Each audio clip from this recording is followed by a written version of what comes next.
Assalamualaikum warahmatullahi wabarakatuh. Selamat pagi, selamat siang, selamat sore, dan selamat malam. Shalom dan Om Swastiastu.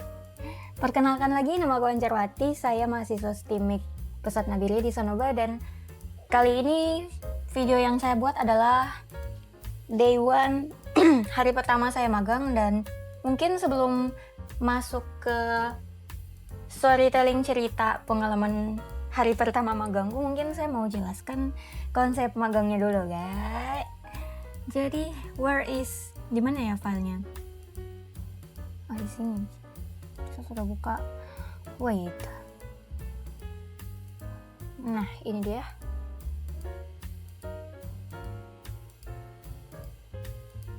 Jadi magang. Sebelumnya saya sudah magang di PLN. Terus MBKM selanjutnya yaitu asistensi mengajar yang saya pilih di halaman 21. Jadi saya cosplay jadi guru.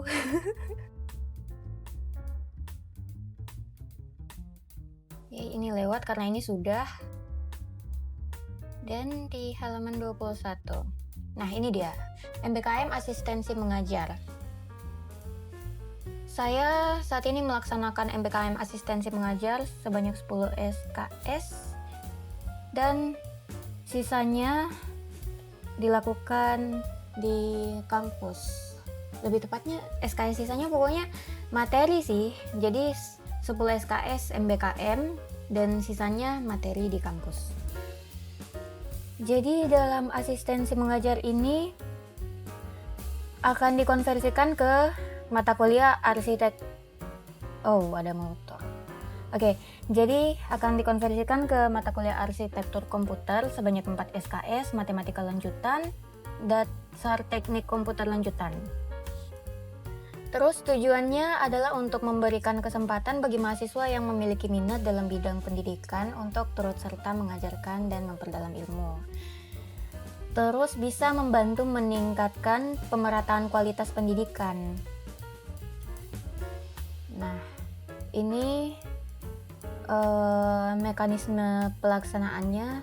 Perguruan tinggi harus ngapain, bla bla. Kalau di sekolah ini, dan untuk mahasiswa harus, ya ini di skip aja. Nah, ini ruang lingkupnya. Jadi dalam asistensi mengajar kami tuh bisa satu orang, bisa lebih dari satu orang. Misal yang pilih asistensi mengajar cuma satu orang, berarti wajib di bagian akademik saja. Tapi kalau lebih dari satu orang, maka satu orang wajib di akademik dan yang lainnya bisa memilih salah satu di antara 3 yang sisanya ini. Terus untuk saya, yang saya pilih saat ini adalah adaptasi teknologi. Saya berempat sama teman-temanku. Jadi saya bisa pilih salah satu di antara 3 ini karena mereka ada yang pilih akademik. Nah,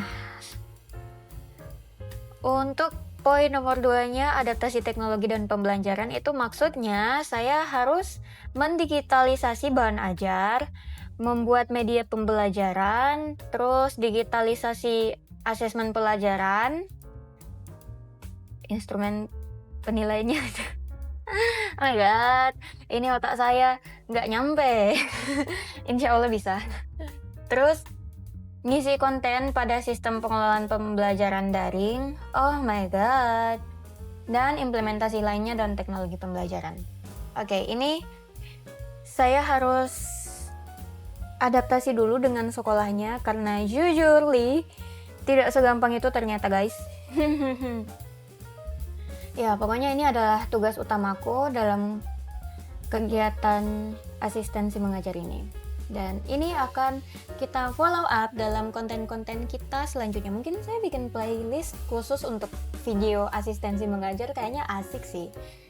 Terus mungkin sampai di sini saja kali ya. Penilaian ini buat saya sih, nggak perlu dipublikasikan, nggak apa-apa lah ya.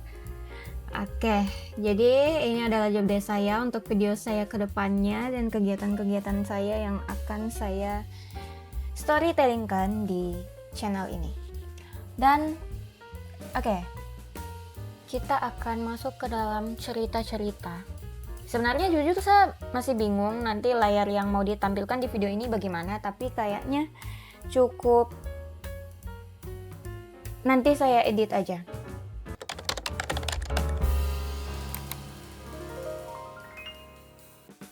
Oke, kita mulai dari hari pertama masukku, yaitu saya pertama masuk ke sekolah. Pas itu kita kan punya mentor nih, mentor asistensi mengajar. Namanya Bu Sri ya nih. Dia biasanya jaga di perpus juga. Dan kami setelah itu disebar ke masing-masing kelas yang jamnya lagi kosong. Jadi memang dari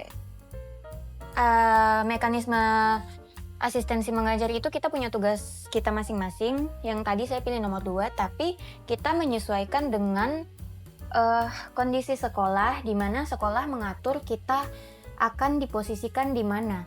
Nanti untuk tugas kampusnya itu urusannya kita di belakang, tapi kita tetap harus ngajar. Jadi kita berempat, semuanya mengajar. Ada yang someday di TU, ada yang someday di perpustakaan, ada yang someday ya ngajar kayak gitu-gitu. Tapi mayoritas kita kalau bisa empat-empatnya ngajar karena misal ada satu hari di mana guru-guru lagi nggak masuk dan ada 4 kelas yang kebetulan kosong, maka kita harus masuk ke dalam kelas-kelas. Terus, nah kita pas itu kan sudah dibagi nih kelasnya. Tapi saya mau kasih tahu juga cara pembagiannya. Itu saya agak kaget ya, karena wow, ternyata sekolah punya solusi yang tepat untuk pembagian seperti ini. Jadi kita waktu itu pergi ke meja piket. Nah, di meja piket itu mereka sudah punya mic sama kayak speaker begitu untuk panggil perwakilan dari masing-masing kelas yang jamnya lagi kosong. Nah, mereka anak-anak murid yang kelasnya lagi kosong itu perwakilannya datang gitu kan ke meja piket, terus ketemulah dengan kita gitu. Jadi disitulah mereka bisa membagi mana yang mau ambil guru pelajaran dari kita kayak gitu. Nah kebetulan pas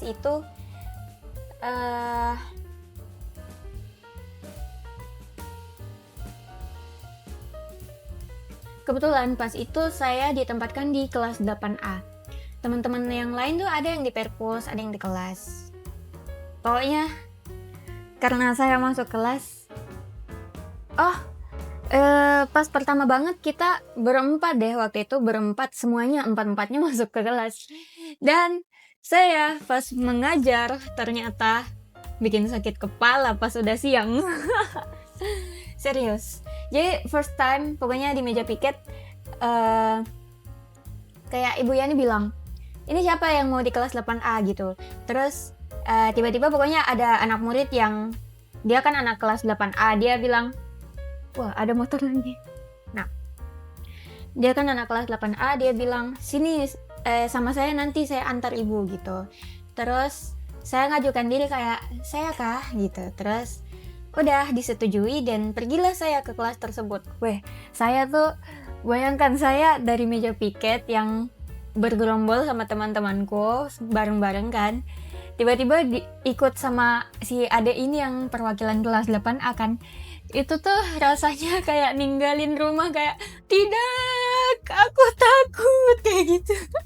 Karena ini first time sekali, kayak apa nanti yang harus saya bilang di kelas, Cok. Saya juga jurusanku IT, ini ngajarnya IPA, walaupun saya juga memang waktu SMA basicnya IPA, tapi oh my god, hello. Kita udah lama nggak ke sekolah. Terus, nah, sampailah saya di kelas. Nah, di kelas anak-anaknya tuh langsung pada masuk pas saya datang. Tahu nggak, di sini tuh pokoknya saya masih saking takutnya tuh kayak tadi, sampai saya padahal sudah masuk nih di kelas, tapi saya masih celingak-celinguk, tengok keluar, tengok cari-cari teman-temanku, cari Ibu Yani. Terus, oh my god, pokoknya feelingnya tuh sangat dapet. Dan eh syukurlah pas itu kemudian saya bisa tenangkan diri dan saya tetap lanjutkan kegiatan. Saya nervous dan mungkin saya yakin pasti beberapa anak relate, walaupun saya sebisa mungkin menutupi itu. Tapi syukur alhamdulillah berjalan lancar aja kok. Nah, ada beberapa tantangan dalam mengajar ini dan solusinya dari yang saya buat menurut pendapatku nanti saya share juga. Nah, pertama yang saya temukan yaitu saya harus, menurutku, pertahankan kedisiplinan yang sudah terbentuk itu penting. Karena murid-murid ini saya lihat mereka tuh sudah punya template sendiri, yaitu kayak mereka sudah terbiasa salam, yang kayak aturan salam yang biasanya paling banyak itu kan kayak mereka kemarin waktu itu tepuk meja, ketua kelasnya tepuk meja gitu kan, kayak tek gitu, terus semuanya berdiri, terus beri salam kayak gitu, terus selamat pagi Bu Guru kayak gitu. Nah, itu template yang baik karena itu rutinitas yang menurutku sopan, teratur, disiplin, dan ya itu salah satu cara biar anak-anak memang bisa fokus pada kelas. Itu juga penanda bahwa oh ini sudah jam pelajaran nih, waktunya untuk belajar kayak gitu.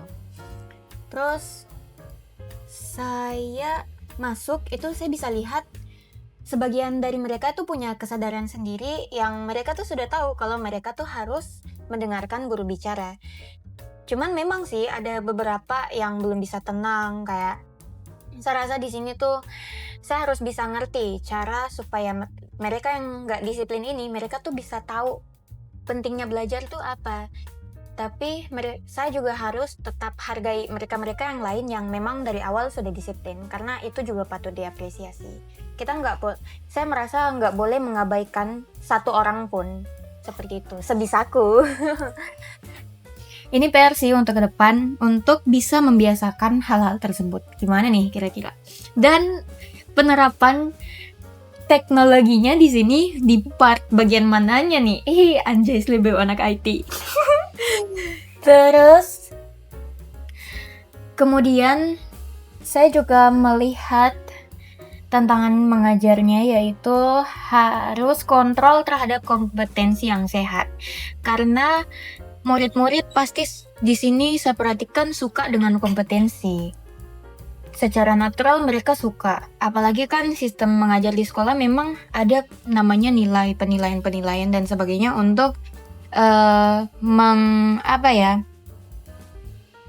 mengetrack, gimana ya membahasa Indonesiakannya, melacak gitu kah, perkembangan murid itu sendiri. Jadi jadi saya sebagai gurunya harus punya kontrol terhadap kesehatan dalam kompetensi gitu istilahnya. Karena kompetensi pasti ada, tapi harus tetap sehat. Jadi saya harus bisa kontrol biar tidak kemana-mana tuh kompetensi yang mereka punya. Kayak gitu. Jadi saya harus bisa bangun kebiasaan lingkungan yang sehat, terutama karena skema belajarnya ya nggak jauh-jauh dari penilaian ini kan. Jadi perlu beberapa usaha sih yang saya harus terapkan di sini biar tetap pertahankan keharmonisannya mereka. Nah, faktor paling kuat yang pertama menurutku tuh adalah keamanannya dulu. Dari hal-hal yang tidak diinginkan dulu. Maksudku harus bisa ada pencegahan dulu, bukan pencegahan sih. Dasar atau persiapan dari hal-hal yang tidak diinginkan itu, jadi keamanannya aman, itu satu. Terus dari situ baru deh kita pilih metode penerapan mengajarnya akan seperti apa, terus tujuannya bagaimana, dan waktunya dipraktekkan seperti itu. Ya, semoga saja bisa berjalan dengan baik. Terus dari kegiatan ini untuk saya sendiri secara wawasan tuh ada banyak hal yang sangat bikin relate dalam hidup. Jadi kayak hikmah yang saya ambil itu jangan berhenti bergerak. Kenapa? Karena lingkungan saya yang jarang ada anak-anak seramai ini, terus saya tuh jadi ingat bahwa oh iya dulu saya waktu sekolah respon normal saya tuh memang begini ya, kayak gitu. Terus, oh iya dulu saya waktu sekolah pasti ada ya teman saya kayak gini ya, ternyata oh iya betul. Terus kayak, oh iya dulu waktu saya sekolah kan pasti ada aja tuh bercandaan yang kayak begini, kayak gitu-gitu. Nah, saya memang sudah lupa sih kayak kasus-kasus yang parah atau isu-isu sekolah yang memang udah marak biasanya umum terjadi di sekolah, tapi saya tuh selalu berdoa semoga saja hal-hal kayak begitu tuh bisa dihindari secara sehat atau bisa diminimalisir kayak gitu. Dan di sini pokoknya dari kegiatan ini refreshing banget, bikin kita lebih grounding, bikin kita lebih sadar kembali, kayak kembali pulang gitulah, kayak kembali yang otaknya kita tuh sudah entah sampai kemana ya. Kita kembali ingat bahwa oh iya kita tuh manusia guys. Kayak terus tantangan selanjutnya yaitu saya tuh bingung, saya tuh di sini harus ngapain. Kayak bayangkan kamu di posisi saya yang mahasiswa, nggak pernah ngajar sama sekali, tiba-tiba banget sudah ada berdiri, ini kakiku ini betul-betul ada di sebuah kelas yang murid-muridnya tuh mereka semuanya tuh lagi ngelihat ke saya gitu, lagi menatap ke saya kayak nunggu saya ngomong. Bayangkan apa yang harus saya bilang. Terus ini Ibu Yani sama teman-teman magangku tuh yang lain sudah bukan tinggalkan saya, tapi saya yang melangkah menjauh dari mereka karena saya sudah dipanggil duluan kan ke kelas 8A tadi kan. Itu tuh rasanya kayak saya pergi sendirian dari keluarga sama orang tua kayak gitu. Minis. Gimana mau goreng itu? Bagaimana caranya? Saya juga lagi rekaman. Kalau begitu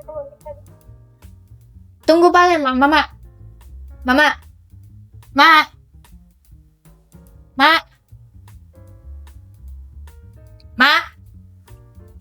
Oke, lanjut tadi sampai di mana?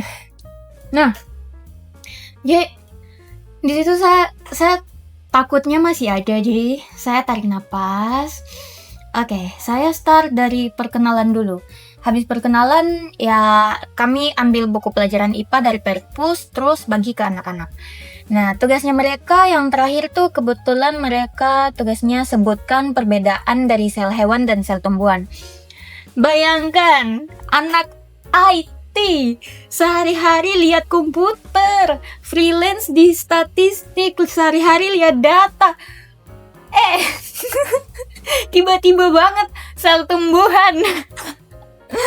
Terus kayak aduh, ini tahun berapa ini saya belajar sel tumbuhan? Seingatku dulu saya kan bisa gambar. Jadi seingatku dulu yang paling bikin masuk materi sel tumbuhan ke saya waktu itu gara-gara disuruh gambar, itu sudah. Tapi apakah saya masih bisa ingat guys di saat ilmu itu tidak diulang dan ini sudah bertahun-tahun 10 tahun mungkin kayaknya satu enggak 1 abad, 10 tahun 1 abad kan. 1 abad 100. Kocak, tua banget. Oke. Wah, terus sekarang nggak dikasih tugas untuk nilai mereka punya tugas gitu, itu bukan wewenang saya. Jadi saya mikir gimana kalau saya kasih pendalaman materi aja, biar nanti sebelum mereka kumpul itu mereka bisa cross check dulu tuh mereka punya tugas. Kayak siapa tahu mereka bisa jadi lebih yakin atau ada yang mereka bisa koreksi jadinya gitu kan. Jadi saya cek mata pelajarannya mereka yang paling terbaru. Nah, kebetulan di situ ada tabel. Nah, itu bisa diisi tabelnya. Terus saya pengen screenshot sih tabelnya sebenarnya. Nanti saya foto kayaknya baru saya tampilkan. Terus saya buat deh cara belajar yang menyenangkan aja gitu, biar mereka bisa isi tabelnya. Pokoknya harus isi tabel tapi dengan cara yang menyenangkan kayak gitu. Nah, saya buatnya pas itu karena saya nih sebenarnya banyak ide ya, tapi berantakan. Jadi saya suruh baca buku dulu 15 menit, terus sambil ada motor. Terus sambil mereka 15 menit baca buku, saya cari deh solusinya. Di mana? Di AI. Jadi saya tuangkan semua ide-ideku di AI, terus minta tolong dirapikan gitu aja. Jadi AI membantu saya. Ini sudah masuk dalam penerapan teknologi belum? Ya, terus akhirnya saya jadi ketemu sebuah ide yang menyenangkan dari situ. Nah, tantangan selanjutnya lagi nih. Menyenangkan sih menyenangkan, tapi betul anak-anak tuh over happy kalau dikasih games. Tahu nggak? Saya waktu itu habis baca kan, mereka sudah 15 menit kan, saya pakai timer. Nah, selesai timer, tiba-tiba saya ngomong, "Oke, habis ini kita games ya." Langsung kelas yang diam tuh tiba-tiba, wah, langsung seneng banget mereka baru ngomong games. Wah, saya kayak relate sih, sepertinya itu mereka bukan efek, tapi hanya refleks dari kegiatannya mereka yang selama ini udah monoton. Tapi beda-beda kelas memang, dan ya beda-beda karakter anak. Pokoknya di situ mereka responnya seperti itu, dan saya senang karena saya bisa ada part di situ untuk bikin mereka refresh. Saya nggak akan kasih mereka games setiap hari, karena menurutku games itu cocok untuk refresh aja. Yang penting kan tujuan utamanya kita di sini adalah untuk pendalaman materinya mereka, biar materi itu bisa nyantol aja ke kepalanya mereka. Kalau kebanyakan games nanti jatuhnya buang-buang waktu. Gamesnya dapat tapi materinya cuma sedikit yang masuk, jadinya tetap harus bisa fokus sebisanya. Terus dari kelas ini dari kelas ini saya bagi jadi 2 tim, yaitu tim cewek sama tim cowok. Nah, mereka tuh harus baris dan 2 baris gitu kan, dan isi 1 kotak dari tabel yang ada di papan tulis. Nah, cara isinya, masing-masing orang itu di baris paling depan, mereka sweet dulu. Yang menang berarti yang berhak jawab pertanyaan. Nah, sebelum jawab pertanyaannya, nanti anak-anak tuh boleh diskusi dulu sama teman timnya. Di sini adalah part bagian teamwork-nya sih. Tapi mereka tuh nggak boleh nyontek di buku gitu. Nah, ini no hard feelings ya. Baik tim yang menang maupun tim yang kalah tuh bisa diapresiasi dengan baik atas partisipasinya. Mau di-spill nggak waktu itu siapa yang menang? Udah, pokoknya dua-duanya sudah baik, berusaha dengan baik. Karena menurutku tim yang menang, mereka patut diapresiasi atas usahanya mereka, karena mereka belajarnya betul-betul belajar. Saat mereka tahu saat waktunya belajar, saat waktunya jawab kayak gitu. Tapi untuk tim yang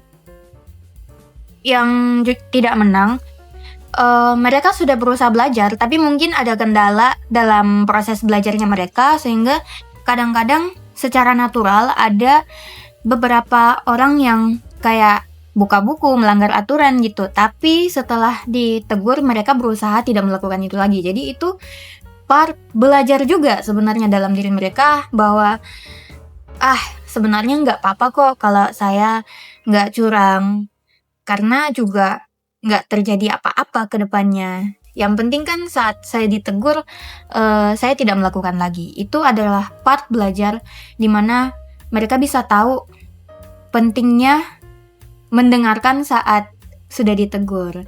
Jadinya kan lancar-lancar saja ya kegiatannya. Jadinya semua berakhir dengan baik dan mereka senang banget. Tahu, senang banget mereka. Terus tantangan selanjutnya adalah saya harus bisa mengatasi dampak dari kerusuhan yang mereka buat ini. Jadi saya harus bisa mengontrol bagaimana caranya supaya saat mereka bereaksi, entah itu senang, marah, sedih, khawatir, takut, atau panik atau sebagainya, saya harus bisa mengontrol supaya reaksi mereka tuh tetap masih dalam range yang aman. Karena kalau misal berlebihan dan kelewatan, bisa-bisa nanti guru di piket itu datang nanti, dia bilang, ini di kelas ini ngapain? Kenapa muridnya ini sekali? Kenapa ributnya sampai kedengaran sampai di sini kayak gitu? Itu kan nanti jadi masalah. Jadi sebagai guru yang bertanggung jawab, bertanggung jawab, anjay. Bu guru, anjay. Jadi, aduh, tidak. Kenapa? Tolong jangan bilang anjay. Ini kebiasaan. Maaf ya. Nah, terus sampai di mana tadi?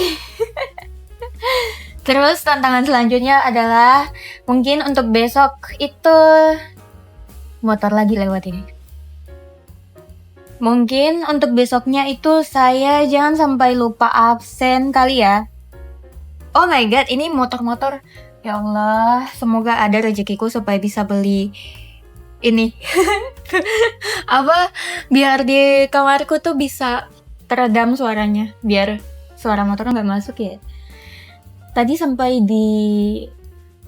saya mau ngasih absen di hari-hari selanjutnya. Karena siapa tahu, walaupun mungkin mereka sudah ada absensi kelas, tapi siapa tahu ada anak yang bolos. Dan siapa tahu nanti guru yang saya gantikan memerlukan data ini kan. Jadi jaga-jaga aja, saya perlu absen. Sekalian bagi saya, untuk saya absen juga bisa dipakai untuk games.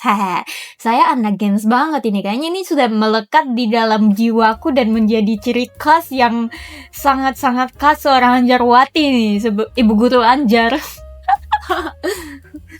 Jadi kayak itu pokoknya menurutku nama-nama anak itu penting banget, apalagi kan saya harus kenal sama mereka.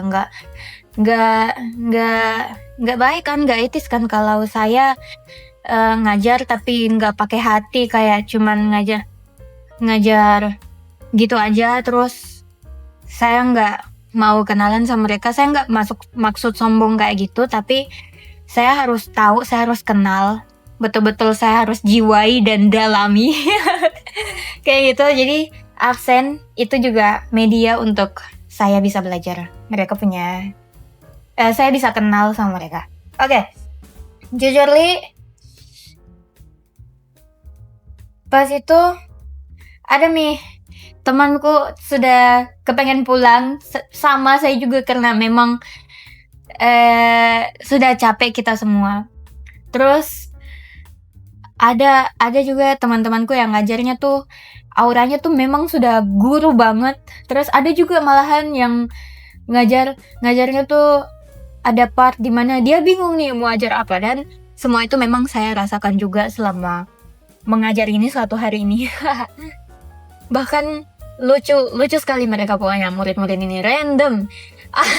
Pas jam istirahat tiba-tiba ada yang kasih keluar ular mainan. Bayangkan, ular mainan yang dari karet-karet itu. Wah, kayak gitu. Anak cowok kan, dia kasih keluar dari tasnya, dilempar ke anak-anak yang cewek-cewek. Bubar, kabur, lari. Wah, itu part refreshing banget sih. Dan untuk saya pribadi, hal yang saya rasakan itu mengajar sebenarnya nggak selalu menyenangkan. Tapi privilege soal jabatan posisi di sini tuh sangat kerasa, karena saat saya ngomong diam, mereka diam. Saat saya ngomong maju, mereka maju. To be honest, buat saya yang kadang-kadang posisi tempat saya berdiri tuh kadang-kadang saya nggak aware saya tuh sebagai apa di suatu lingkup. Itu tuh pas ada di sekolah itu lebih jelas posisi saya. Jadi saya di sini tuh mengajar. Jadi di situ tuh lebih terlatih, saya punya awareness ini tuh ada istilah neuroscience-nya. Anjay, lebih neuroscience. Pokoknya di sini tuh saya bisa lebih sadar dengan posisi, dan saya rasa tuh sebenarnya nggak sulit bisa sampai ke tujuan untuk belajar itu sendiri. Goals-nya kan sebagai guru harus bisa membuat kurang lebih anak-anak bisa paham keseluruhan materi yang diajarkan, seperti itu kan.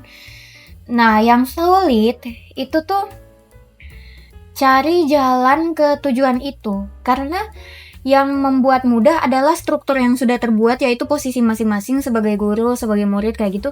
Tapi sulitnya adalah kreativitasnya kita untuk mencari jalan ke tujuan itu.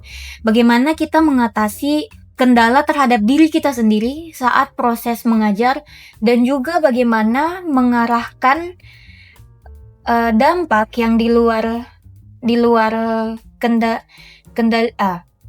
dampak yang ditimbulkan oleh luar diri kita ke arah yang lebih kondusif gitu. Karena sebenarnya anak-anak itu menurutku mereka sudah bisa membaurkan diri mereka sendiri terhadap kita punya style mengajar. Tapi kita tuh perlu aware dan hati-hati sama kejadian yang ada di kendalinya mereka gitu. Karena kejadian yang di kendalinya mereka itu akan memiliki dampak kan. Nah, dampak itu yang harus bisa kita kontrol supaya nggak terlalu menjadi masalah yang di luar batas, seperti itu. Itu yang perlu dibiasakan untuk saya dan kita semua yang posisinya sama, biar bisa ada di jalur yang sehat gitu aja. Nah, untuk penerapan teknologi dalam proses mengajar ini masih akan saya pantau dulu perkembangannya di hari pertama ini, karena saya masih ambil sikap berbaur dan masih pelajari lingkungan sekolah ini. Nah, mungkin itu sekian storytelling dari saya. Mungkin saya bagian analisisnya akan saya lakukan. Kalau misal ada yang mau tahu seperti apa analisis teknologiku, nanti saya kirim saja, bukan kirim sih, lebih tepatnya saya tampilkan saja di layar. Dan ya, kemudian untuk episode-episode selanjutnya mungkin untuk selama seminggu dulu saya akan proses ajar mengajar dulu dan proses analisis teknologinya dulu. Dan ya, nanti dilihat, bisa jadi saya bikin konten mengajar selama seminggu, atau bisa jadi saya bikin konten proses analisis ya. Pokoknya semua bisa jadi, dan nanti tunggu saja video selanjutnya. Jadi ditunggu kehadirannya ya para penonton, oke? I hope you guys have a great day, dan sampai jumpa di video selanjutnya. Bye-bye dan terima kasih.